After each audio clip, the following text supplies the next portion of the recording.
I get on this side for you? Okay.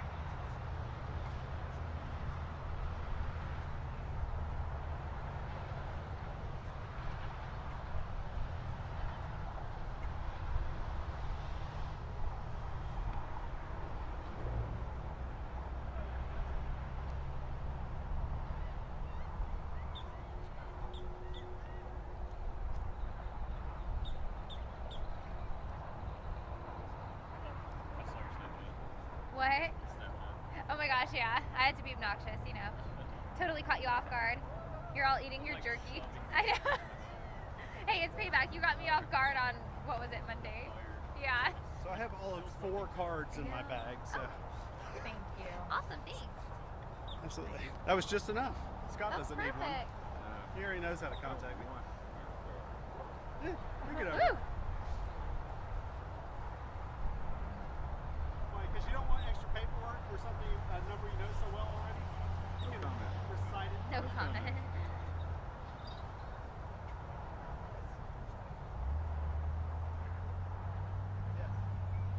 See, a Nicky guy got all you guys out here. That's good. That's all it was, you know. The right. only reason. Hey, you know, here's a start. So,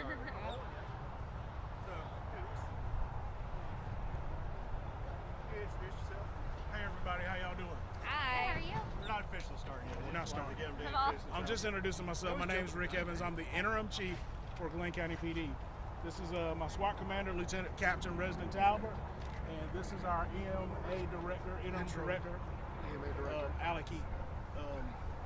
This is our assistant SWAT commander, Rick Leska, and that's Major Kevin Warburn with the Glynn County Sheriff's Office. Okay? So we'll give y'all some brief facts of what happened and answer some questions if y'all have any, okay? Perfect. So we'll start in about 4 minutes. Perfect. All right, What thank mark do you prefer?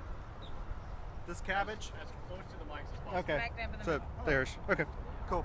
So get up in Listen, them. listen, y'all. Why y'all put me in the sun? I got a bald head. I put you in the sun. It's my fault. No. You got to hold something over his head. I know, right? Y'all need one of those shields like they do for lighting. Sorry, I will. Yeah. It's not that.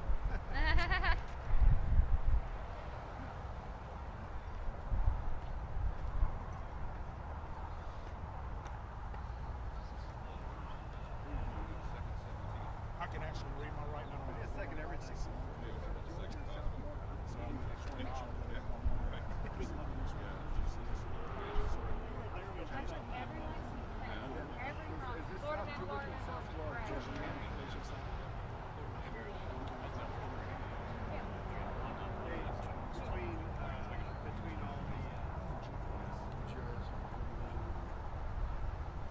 Between all the studies and the having to work with fish, wildlife, and all the other ecological things, it's really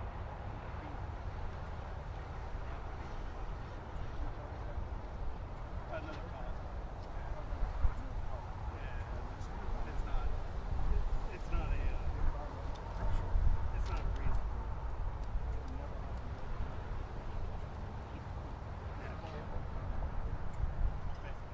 Yeah, it's gonna be trenched all the way.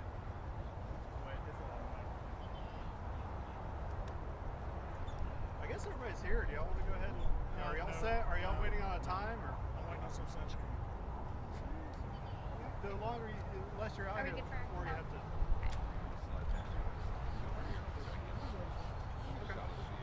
Y'all ready to start?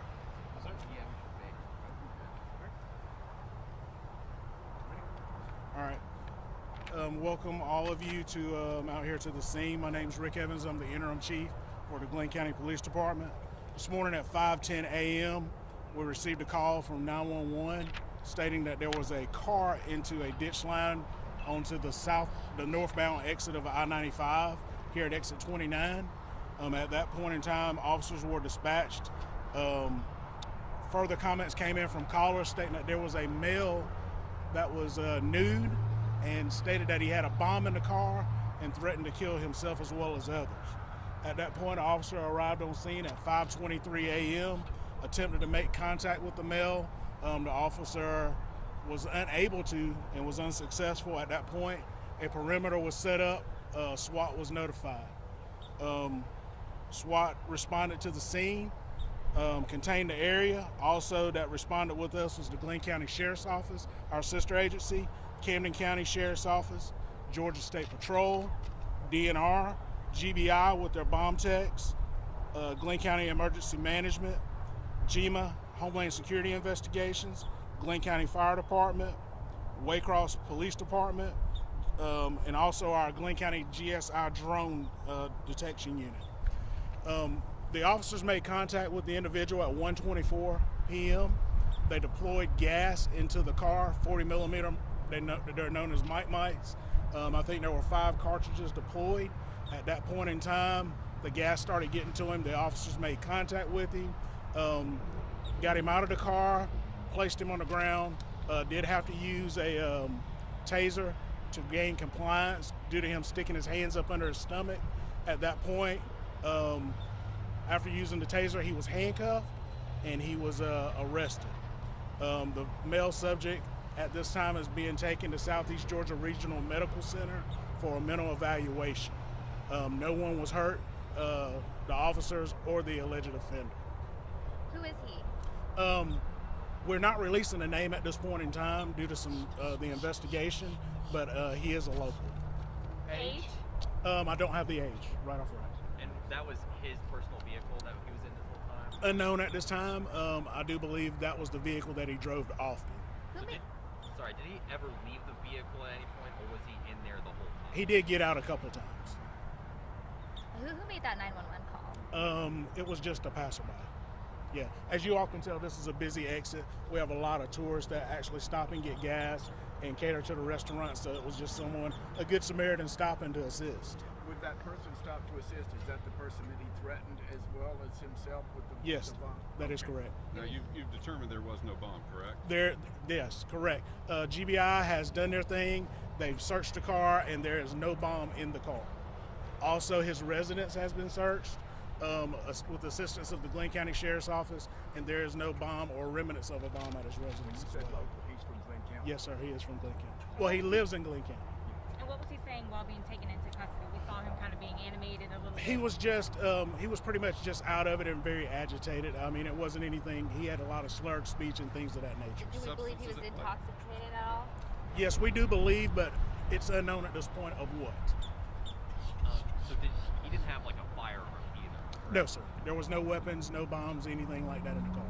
Was there any contact with him in between arriving at 5 a.m. and when you started deploying gas? Were you on the phone with him or anything? Yes, we attempted to deploy our throw phone, and it was actually tangled up in the robot and cut the cord. So the Georgia Bureau of Investigations deployed their robot, and their robot has a camera and a speaker in it, and we were actually able to talk to him through the robot. Now you guys know who he is. Does he have any previous charges? I don't know on his criminal history as of yet, because I've been out here all day. And do we have any information about how he became to be naked? I mean, was he out here naked in the beginning, or? Yes, he was naked in the beginning. No clothes in the car? I don't know if there was clothes in the car. As you can see, detectives are still down there searching. I've been up here. And our understanding is the robot also tried to deliver a pair of Underwear. underpants as Yes, well. they did. What happened?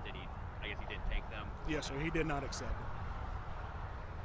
What are you guys going to do with this car after this? After they photograph it and process it, it'll be towed to the nearest towing yard. That's our request record service. What kind of vehicle was it? Does anybody know what kind of vehicle it Looks like a Chevy Equinox? Equinox. It looks like a Chevy Equinox. So we're still determining if that's his car or not. Yes, correct. And we saw different snipers posted up. Can we talk about their usage here, another vantage point? We saw them on the highway right above that overpass there. Can we talk about that? That's typical in any SWAT deployment. Just in case, for safety purposes, if the alleged offender comes out with a gun or whatever, we've got it covered. That's just part of the protocol. And all of those canisters fired into the car, the gas, that was all 5 at once, and No, when he came out? it was separate times. Separate times. Yeah, it would be like they'd fire one, wait a few minutes, fire another. It was that. How You were know. these administered? It was by a 40 millimeter gas canister weapon. People will raise a concern about the amount of resources that it took for this lengthy standoff. Can you talk about the measures you went through just to ensure this man's safety? Well, you have to realize too, a lot of the officers that responded are local officers here in Glynn County. They actually live here in Glynn County. The State Patrol, we have 2 State Patrol posts here locally, one on Jekyll, one right across from our headquarters. They have the same radio frequencies as we do, so therefore, when there's an issue in Glynn County, all of us partner together and come together. GBI, yes, we had to call our neighboring office, which is GBI Kingsland, to request the EOD unit. The EOD unit came from Statesboro, and I believe one of the other team members came from Baxter, which that's their specialty, and that's what they do for the state of Georgia. DNR, they're local. They were here right here with us. They live right down the road, so that's why they responded. The sheriff's office, most of the deputies live here. Major Wilburn, he was coming into work, which he lives in Camden County, and that's why he responded as well. So the resources, we appreciate them, and it's great that we have the availability to have such a quick response with the other agencies. Glynn County PD, we had our night shift that was still out here during the whole incident that didn't go home, and they work a 10-hour shift, so they were out here like 16, 17 hours. Could you explain what charges, if any, he's facing at this point? At this point, we're looking at terroristic threats and acts, and it's still being investigated, so there may be more. We're not sure as of yet. Any injuries to officers through this entire No, sir. No one was hurt, not even the offender. And that's the best part. You know, it doesn't matter. Time is on our side, and we wanted to make sure that we did this thing right and make sure that no one was hurt, including him. Are you satisfied with the outcome? I'm sorry? Are you satisfied with the outcome? Yes, I'm very satisfied. Very satisfied. Teamwork, you know, like they say, makes the dream work, and it was a slow process, and it worked out perfectly. And I just want to get the timing correct. One more thing. You said he was tased, so this is after he came out of the car. And why did you say again he was tased? When he was actually extracted from the car, he placed his hands up under his stomach, and the officers couldn't get his hands, so they did what we call a touch tase, and that's when he gave up and they actually cuffed him. Yes. Any more questions? It was tear gas that you used. Yes, tear gas. Did he break a windshield or what is that? You're saying, did he break a windshield or did we? To get the tear gas inside. Yes. It's strong enough to actually penetrate the windows and be inside the car. Was he in the front seat the entire time? The front seat, yes, The ma'am. entire time. Driver's side. All right, well, thank all of you, and we appreciate what you do, and if you have any more questions, you know how to get in contact with us. Thank you. Thank you. Okay.